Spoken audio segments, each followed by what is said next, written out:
The ultimate guide to playing out of position. So before we jump in, I want to talk about a big picture concept. Making the most amount of money playing poker is essentially just putting your opponents in situations where they make the biggest mistakes. So keep that in mind because that concept is basically the entire crux of this out of position strategy. So without further ado, let's jump right in. We're playing 2-5, 800 effective here, and we open up the cutoff to $20 with a couple of mystery cards. The button who's going to be the villain in this hand calls, and we're going to go to a flop. So here's our strategy, and this is complex, so you may want to take notes. When we flop a set, we're going to check. When we flop top pair, we're going to check. When we flop a draw, we're going to check. But when we flop air here, well, we're also going to check. We're going to check our entire range. Why? In live poker, players in position generally make more mistakes versus a check than versus a bet. What mistakes did they make? Number one, they just stab way too much for protection. When they have Jack X, they just almost always bet here on a wet dynamic board. And if they have a hand like 9X or pocket tens, they just bet at way too high of a frequency trying to protect their hand. The second mistake they make is they telegraph their hand strength with their bet sizing. Now, this doesn't correlate perfectly one-to-one, but in general, they just have way too many strong hands when they bet big and way too many weak or marginal hands when they bet small or medium. And the third mistake they make, they don't protect their check back range. They almost never check back monsters like Jack 9 suited or pocket deuces or pocket nines on this board. And when they do check back, this is going to mean our bluffs are going to be insanely profitable across turns and rivers. So we're going to check our entire range. How do we respond when they stab? First, let's talk about what we do when they stab big. So we check here and they stab 35 into 47. Pretty easy strategy here. When they stab big, we're just gonna raise our very best hands and our very best draws. Our very best hands may be hands like Jack 9 suited, pocket nines, pocket deuces, just essentially hands that can cooler them. And then our best draws here, well, we're gonna have some combo draws. We could have Queen 10 of spades, King Queen of spades, King 10 of spades, 10 8 of spades. We're just gonna call here with our good hands, hands like pocket queens or Jack X. We're also gonna call with our decent hands, hands like 9X, and we're gonna call with the rest of our draws that aren't combo draws. So hands like ace high flush draws, maybe open in straight draws, and then we're gonna fold pretty much everything else. So all of our low equity draws, hands like King Queen of diamonds here, our showdown value, hands like pocket sevens, pocket fours, those hands would just get folded here. And then our complete air, of course, that is folding as well, hands like 7 6 of clubs. So that's how we play against the big stab. What about if they stab small here, like $20 into 47? Versus a small stab, we're still gonna raise our very best hands, but now we're gonna raise our good hands as well. So hands like pocket kings, pocket queens, pocket aces, maybe ace jack plus here. And now we're going to raise all of our draws, right? Because when they stab small, they just have too much weak and marginal crap that just can't hold on. So a hand like King Queen of hearts here, 2 overs and a gut shot, that would be raising. A hand like Queen 10 of diamonds here, that would be raising. A hand like 8 7 of diamonds, just a naked gut shot here, that would be raising. All of our draws are going to be raising. So that's the difference versus the small stab. We're just gonna have a lot more raises. Also, against the small stab, we're gonna call anything with showdown value now. Hands like pocket sevens, pocket fours would be called. Hell, even a hand that has good ace high showdown value, a hand like ace queen off, we may call here. And then pretty much the only thing we're folding here is pure air. Everything else here is pretty much getting called or raised when they stab small. And just keep in mind, when they stab small here, they just have so many more weak hands and marginal hands. And the more fold equity we have, the actual less equity in our hand we need. So we can get away with just raising our draws quite a bit more because we're just gonna generate so many more folds. So what size do we check raise when they stab? And this is where our strategy deviates pretty wildly, I think, from everything else out there, because we recommend using ridiculous check raise sizes somewhere between 6 to 10x. So why do we recommend these ridiculously huge check raise sizes? Well,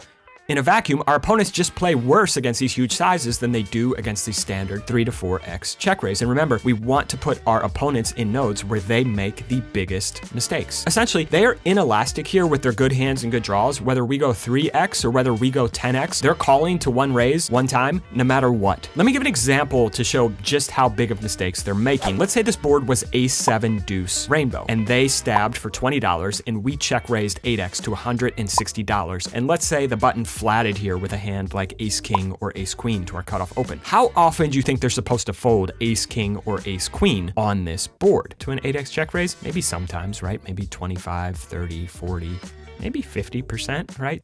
They're supposed to fold ace king and ace queen here pure to an 8x check raise 100% of the time in equilibrium. And I think you can agree, my grandmother could agree, that just doesn't happen. They're not folding ace king or ace queen on this board. What about a hand like ace deuce, top and bottom pair? How often are they supposed to fold that? Maybe 10%, 20%. The board is rather dry, hard for us to be bluffing. I don't know, maybe 33%. No, they're supposed to fold ace deuce more than 50% of the time. What about pocket deuces? Are they supposed to fold a set to an 8x check raise? Yes, they're supposed to fold a set 25 to 30% of the time when we check raise to 8x. I think we can all agree that just isn't happening. So let's put in the huge check raises and punish them and make them make mistakes in a line that they are completely unfamiliar with. So 6 to 10x is a big continuum. How do we decide whether to go 6x or whether to go 10x? We can go bigger if the board is wet and dynamic or if we are super deep. We probably want to lean towards that smaller 6x size if the board is dry or static, or if we are a bit more shallow. Now, there is a case to be made here for also having a small check raise size and just getting them to fold their random BS stabs. The problem is, I believe that a simple strategy executed well is always going to outperform a complex strategy executed mediocrely. We are humans, we are not computers, we make mistakes. I like to simplify because my brain gets garbled, but if this strategy is easy for you and you want to try implementing both a small check raise size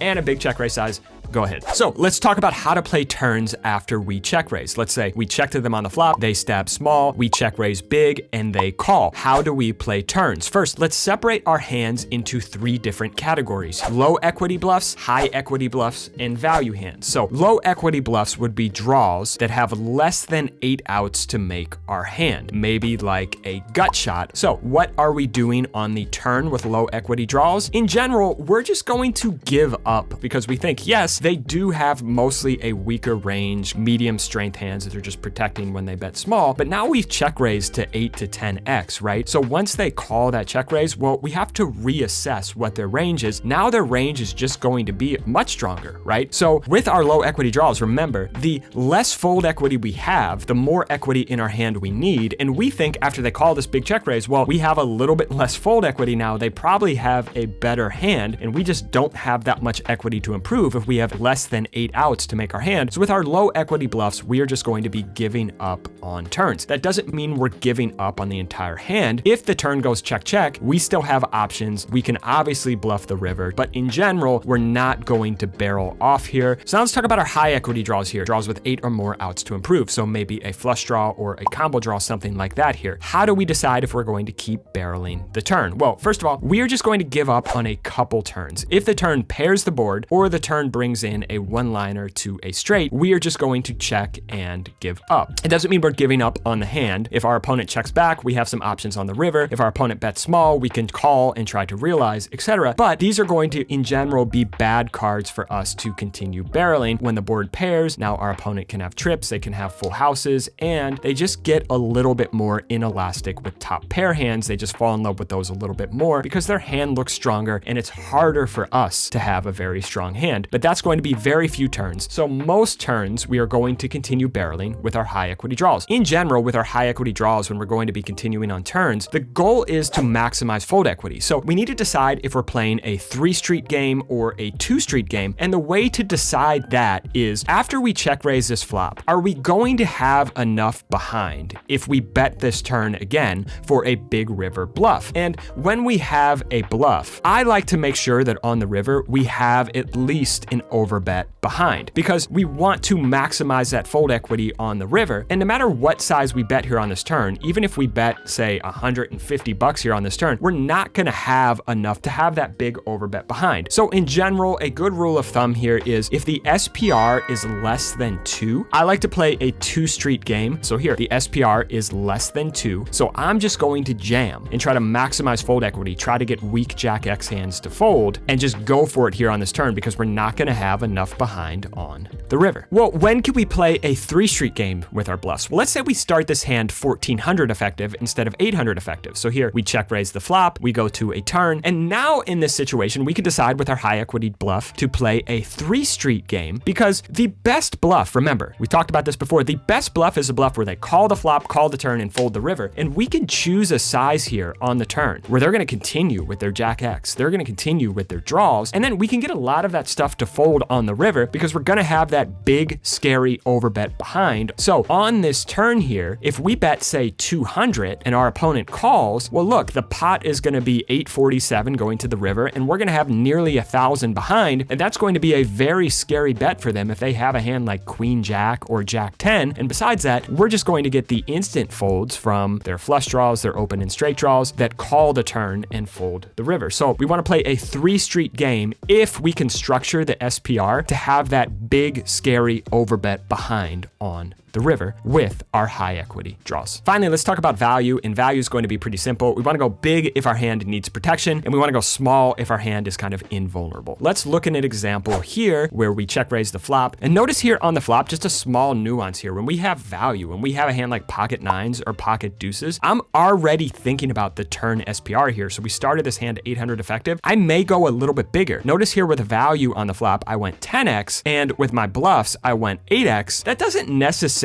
mean that I'm going smaller with bluffs or bigger with value. I'm just thinking about how I'm going to structure the SPR on the turn. And with my value here, I want to structure the SPR on a lot of brick turns to be close to 1-to-1 because that's just going to get called more. And with my bluffs, I want to structure the SPR on the turn to be closer to 2-to-1 because in that specific scenario, we're just going to get more folds because the bluff size is going to be more scary for that 2x overbet jam. But if we go 200 here, well, now going to the turn with pocket nines, we just have a small overbet going to the turn. Just a little subtle nuance, but I think always keeping in mind what you're trying to accomplish, what your goal is with your hand. So in this particular situation with a hand like pocket nines or a hand like pocket deuces, our hand does need protection. And let's be real, if they have a hand like a combo draw or an ace high flush draw, they're probably not going to fold. Even a hand like ace jack is probably not folding here when we jam for just slightly over pot. So at this point, we probably just want to put the money in before bad cards run out. Our hand does need protection, so let's just put the money in now with pocket nines. However, let's say the turn card was this deuce of diamonds here, and on this turn card, we would ask, is our hand invulnerable with pocket nines? Yeah, ace jack is almost drawing dead, right? It just has 2 outs against us, and a hand like a flush draw or a straight draw is drawing dead against us. So it would be a tragedy here if we just jammed and they folded a flush draw or a straight draw. One thing to keep in mind is live poker players in general are going to get much more elastic with their draws when the board pairs because now they can't make the nuts. So if we want to keep in their draws when the board pairs, we're going to have to choose slightly smaller sizes. So in this specific example, our value is not vulnerable, so we would want to go small here. One more example, if we did check raise this flop with a hand like king queen of spades or queen 10 of spades and we hit the flush on the turn, this is another example of where we want to go small. Is our hand vulnerable? Well,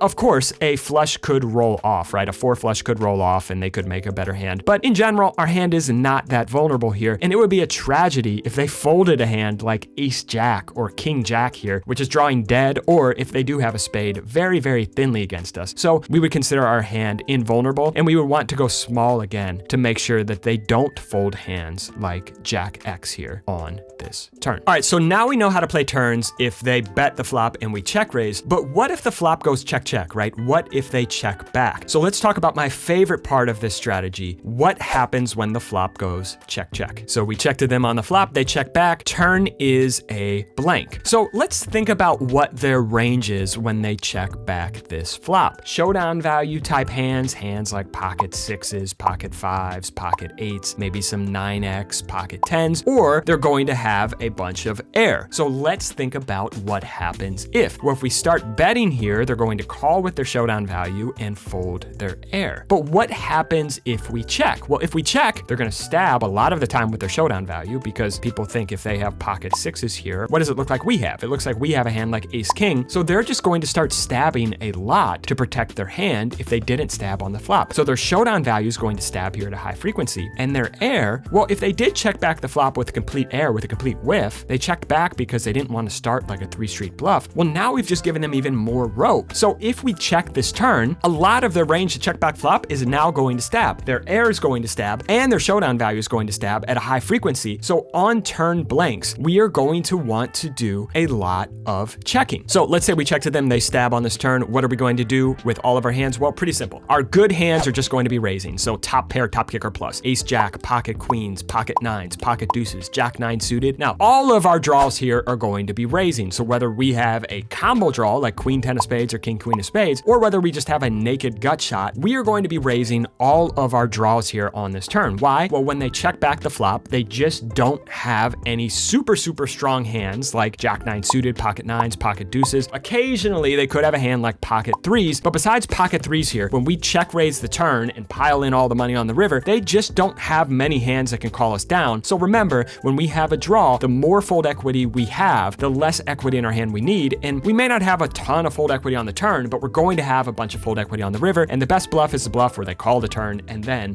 fold the river. And then with our decent hands in showdown value here, we're just going to be check calling. So if we have a weak top pair, maybe a 9x, maybe pocket eights, pocket sevens, pocket sixes, hands like that, we are just going to be check calling on this turn. And then when we have complete air like 7-6 of clubs, we are going to be folding. So that's the strategy on a blank turn. What about a nut changing turn, like let's say the 3 of spades here? We only have time to cover so much in one video. If you want all of the sauce, we have defaults built out for almost every single scenario. So what if the turn is an ace? What if the turn's a Broadway card? What if the turn is straightening or board pairing? What if the turn is a joker? You want the answers? We've got most of them. If you're a serious cash game player, consider joining one of our live poker boot camps, and we can help you become one of the biggest winners in your entire player pool. Finally, let's talk about playing turns after we check call the flop. This is the final node we've got to play, right? So we check to them on the flop, they stab, we call. How do we play the turns? First, let's talk about when they stab big flop. So let's say we check to them on the flop, they stab 35 into 47 here, we call, turn is a blank, and we check and they double barrel. How are we going to continue here? Well, let's just keep it pretty simple. We are going to continue with top pair plus here, and we're going to continue with our high equity draws. Remember, we're not raising our non-combo draws when they stab big on the flop. We're also not raising our over pairs or jack X when they stab big on the flop. We're only raising our best hands and our best draws. So we just have a lot of pretty good hands to continue with here. So we're just going to continue with top pair plus and our good draws. So now let's talk about what happens when they stab small on the flop. How do we play the turns? Let's go to the turn. The turn is a blank. And now when they double barrel on this turn, we're just going to continue with middle pair plus. We're not going to have a bunch of draws because when they stab small on the flop, we're going to raise off a bunch of our draws. But if we somehow do get to this turn with a draw, we are going to continue to the double barrel. And finally, one more bit of nuance. Let's say we do check call the big stab on the flop. We check call the turn here with maybe an ace high flush draw. And now the flush comes in on the river. This is a situation where I'd recommend being super exploitative and just donking when we hit with our draws here. And the reason why I would do that, because in general, live poker players make a couple of mistakes. Number one, they don't bet rivers thinly enough. And number two, they don't triple barrel bluff enough. So if we check here and they do have a hand like ace jack, they're not going to bet themselves. And if we check here and they do have a hand like king queen or queen 10 that missed, they're probably also not going to bet themselves. We just should be donking here when we hit on this river because they're not going to fold a hand like jack X if we donk for the right size here. And if we checked, they would never bet that hand themselves. And we're not necessarily missing value from a bluff that would bluff if we checked here, because in general, live poker players massively under triple barrel. The only way I would deviate here is if you are playing against a strong player who is capable of value betting thinly and is capable of bluffing, I would not be donking my draws here when I get here on the river. But against most live poker players in general, I would just be donking myself on this river to target a hand like jack X, which I don't think is folding to a single bet as long as we choose a reasonable size. So I hope you guys enjoyed this out of position strategy guide, and just keep in mind that one concept that we talked about, making the most amount of money playing live poker is putting your opponents into the nodes where they make the biggest mistakes. Thank you guys, and have a gentle day.